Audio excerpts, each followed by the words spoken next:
Nah, itu di negara lain tidak ada nggak Indonesia. Orang Cina itu sering bikin marah orang-orang Arab karena kalau dongo itu nggak fasih kayak orang Indonesia. Orang Indonesia kalau dongo ya Allahumma Allahumma tohir tohir qalbi qalbi. Orang Cina ini yang jadi guyon di Arab. Allahumma Allahumma tahir tahir kalbi kalbi gitu. Itu kan ini kisah nyata. Kali ini tidak anekdot, kisah nyata. Ada wartawan internasional ngeliput Ramlah. Ramlah itu di Gaza, di Palestina. Wartawan Indonesia ini hanya bisa bahasa Inggris. Dijak ngomong bahasa Arab. Terus dia bilang saya tidak bisa. Saya tidak bisa, saya bisanya ngomong Inggris. Tapi apa yang terjadi setelah sholat, si Indonesia ini jadi imam pakai sholat jariyah lagi. Baca bismillah benar, bismillahi jer karena mudhof ilaih. Terus ketika iktidal ya benar, Rabbana lakal hamdu mil'us samawati wa mil'ul ardi benar. Ketika tahiyat ya benar, at-tahiyatul mubarakatuh sholawat. Sama orang Arab ini diambungi. Orang Arab kalau senang orang itu dicium. Kamu tawaduk, sebenarnya kamu itu ahli bahasa Arab. Karena orang Indonesia sekali sholat itu nggak ada yang salah. Meskipun benarnya karena hafalan, tapi bagi yang ahli nahwu itu hebat. Misalnya kita kalau ngapalkan kan bismillahi, bismi jar karena ba, Allahi jar karena mudhof ilaih, ar-rahmani jar karena sifat, ar-rahimi karena sifat, alhamdu rofa karena mubtada, lillahi jar karena ada huruf jarli, robbi jar karena sifat. Sebetulnya tidak karena pinter, tapi karena hafalan. Tapi orang Indonesia hebatnya itu benar terus. Rabbana lakal hamdu, ya kan, alhamdu rofa, terus mil'us samawati ya rofa karena sifat. Sehingga terus orang Indonesia kalau sholat di Timur Tengah itu dipuji karena makhrajnya ya benar, rofa nasabnya juga benar. Nah itu di negara lain tidak ada nggak Indonesia. Orang Cina itu sering bikin marah orang-orang Arab karena kalau dongo itu nggak fasih kayak orang Indonesia. Orang Indonesia kalau dongo ya Allahumma Allahumma tohir tohir qalbi qalbi. Orang Cina ini yang jadi guyon di Arab. Allahumma Allahumma tahir tahir kalbi kalbi gitu. Itu kan bedanya jauh. Itu orang Arab pertama membiarin, lama-lama kalbun kalbun entak gitu. Maksudnya asu-asumu gitu. Karena dia bilangnya qaf itu kaf. Jadi kalau Allahumma ada Allah tohir, kalau aturi nyucekno panjenengan kalbi ing asu ingsun kan. Tapi kalau qalbi itu ati ingsun, tapi kalau kalbi anjing ingsun. Bedanya qaf sama kaf.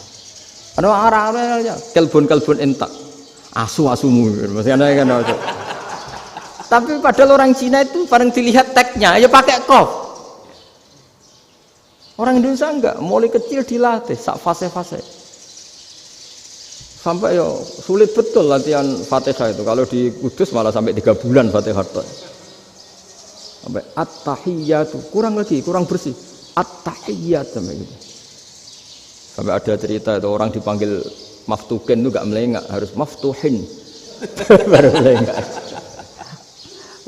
Tapi barokahnya itu orang Indonesia kalau dongo memang benar-benar Allahumma tohir qalbi.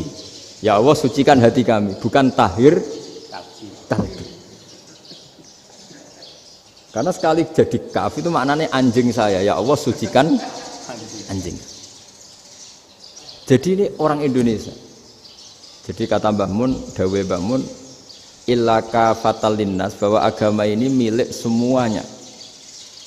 Itu diantara bukti Allah menghendaki atau mendesain Islam seperti ini, orang yang belajar di Indonesia itu pengetahuannya Islam, pengetahuannya tentang Islam itu tidak kalah sama yang belajar di Al-Azhar, sama yang belajar di Arab Saudi.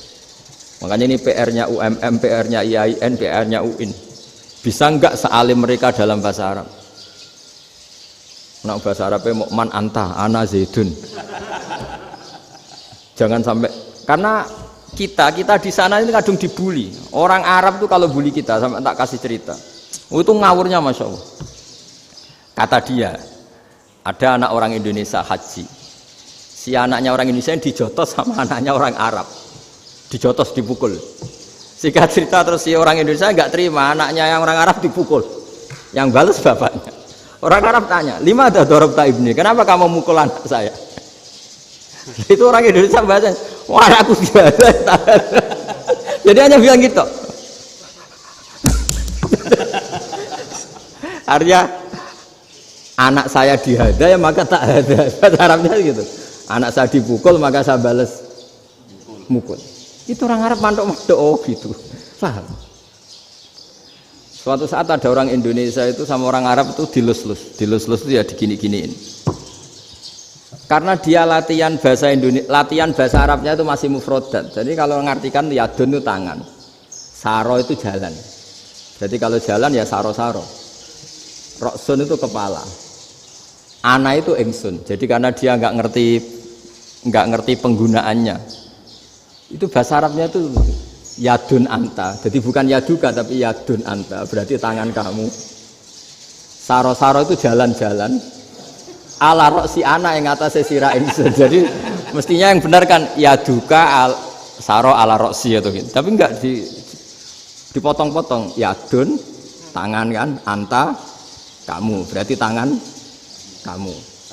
Saro-saro jalan-jalan. Roksun itu sirah, anak ingsun. Jadi di atas kepala saya. Orang Arab tertawa-tawa. Tapi paham. Kalau maksudnya seperti itu. Jadi kita ini dibully di Arab itu Masya Allah.